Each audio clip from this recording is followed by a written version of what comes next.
мислам кога те слушам како ми зборуваш за каква е состојбата кај вас, особено за делот во кој објаснуваш како државата и медиумите конкретно се однесуваат кон студентите и како го представуваат тоа прашање во јавноста, и не само како го представуваат, туку како дејствуваат по тоа прашање. Искрено, кога те слушам како ми зборуваш, чувствувам срам од една страна и чувствувам гнев од друга страна, бидејќи кога ќе се вратам дома, знам дека ќе се вратам во состојба во која што нашето министерство, например, Министерството за образование и наука, кај студентите владее мислење, тоа ти го кажав и вчера, дека е генерално тоа една недостапна институција за студентите и за учениците.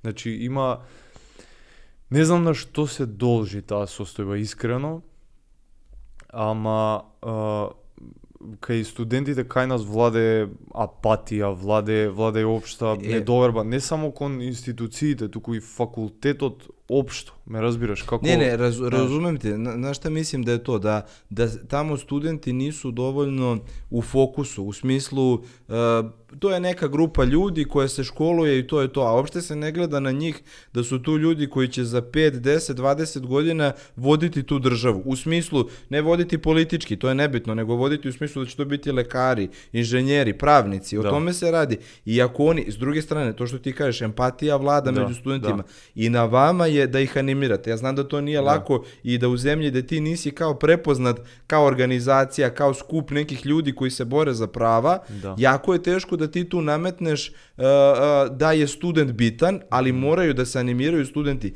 jer samim tim kako smo mi došli do ovog nekog momenta, tako što, mislim, i kod nas nije sve bilo, i kod nas i dalje neki uslovi nisu sjajni, ali mi kao studentski predstavnici smo se nekako na razne načine izborili da izađemo u prvi plan. U smislu, da li to znači da treba da se izađe na ulice da bude protest? Da li treba više da bude medij? Pa ovo što imate podcast i što mi imamo podcast, to jeste naš način borbe. Da mi skrenemo pažnju da mi postojimo, da imamo svoje prava, da imamo svoje probleme i da što više treba da se izlazi u oči i da se transparentno sve pokaže šta se radi unutar organizacije. Vama je malo problematično jer ste ograničeni, imate samo to sobranje i imate po fakultetima, ali morate da imate tako, mislim šta mi preporučujemo, te organizacije koje će okupljati ljude koji će se boriti za određeni cilj.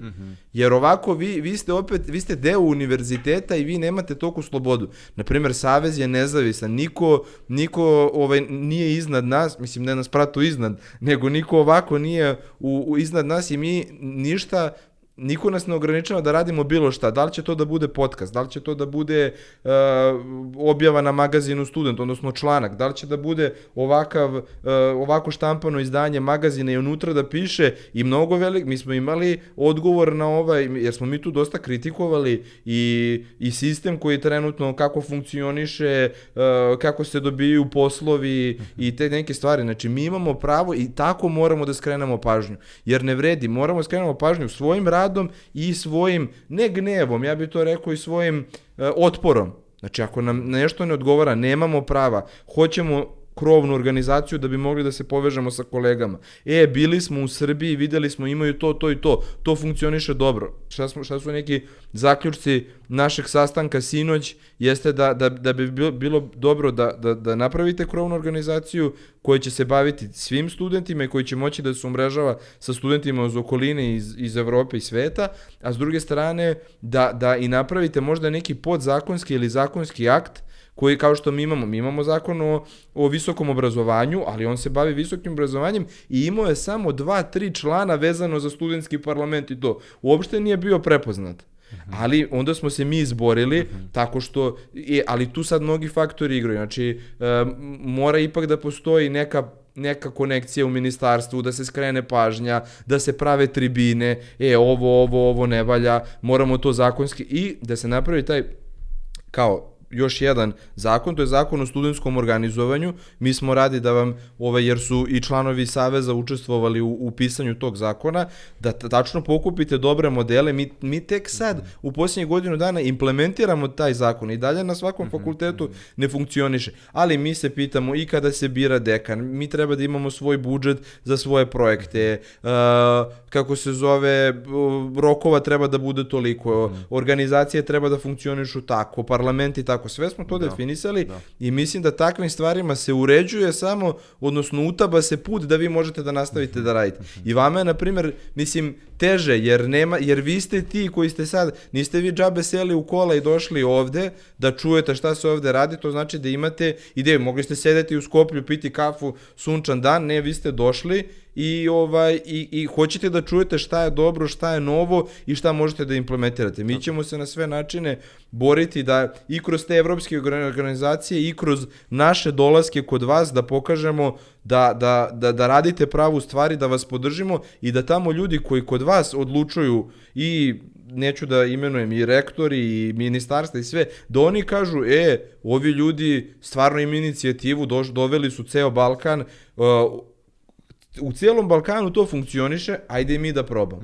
Tako da, ono što je moja i poruka, ne znam ni koliko će nas gledati, nije ni bitno je da ostane trag i čuće se i sve. Bitno je da se studenti animiraju i da im vi pokažete zašto je dobro. Ja razumem, vi pričate da teško je motivisati studente jer ovde nema novaca, neprofitna organizacija i to, ali moraju da shvate da će kroz taj način prvo borbe za svoja bolja prava, sebe oplemeniti u smislu poznanstava, veština, znači komunikacije. Ja i ti nismo slučajno došli ovde i kao pričamo se, znači to je komunikacija sa ljudima, to je nekih i seminara, i stručnih usavršavanja, i putovanja, to je sve što će oplemeniti njegovu karijeru. Sigurno neće biti manje spreman sutra za posao ako se bavi ovim stvarima. Može samo da dobije. Naprimjer, mi smo osetili da imamo, veću potrebu da se posvetimo ovome, jer smo se pronašli u tome, ali ne pričam sad samo da se neko priključi radu organizacije u smislu vaše, nego bilo kog aktivizma za vreme studiranja. Za vreme studiranja mi smo, kapiram da je tako i kod vas, mi smo svjedoci da moraš nešto da radiš, da li nešto honorarno da zarađuješ, da li da se baviš, da li da ideš u Crveni krst. Kao neko će reći, ok, postoje ljudi koji su samo zainteresovani za nauku, ok, oni žele i jak prosek i sve, ali evo mi imamo ovdje komunikaciju sa dosta firmi. Oni sve više kažu da njima prosjek nije bitan. Njemu je bitno kad ti dođeš da oni vide šta ti znaš. A ti znaš više ako si se bavio nekim stvarima van tog fakulteta i toga što si učio. Jer mislim da je tako i kod vas, naše visoko obrazovanje je malo zastarelo, kaska za zapadom, u smislu, evo mi nismo implementirali Bolonju do kraja, u smislu i dalje ti na svim ispitima ne možeš da se oslobodiš u ovim predispitnim obavezama, nego moraš i na ispit. Svude na zapadu je da ti možeš sa predispitnim obavezama da završiš ispit. I ako hoćeš veću ocenu, ti možeš da ideš na ispit. Pa tu preobimne su nam gradiva, zastarela. Evo mi konkretno na ovom fakultetu učimo neke metode u tehnologiji koji se više ne koriste.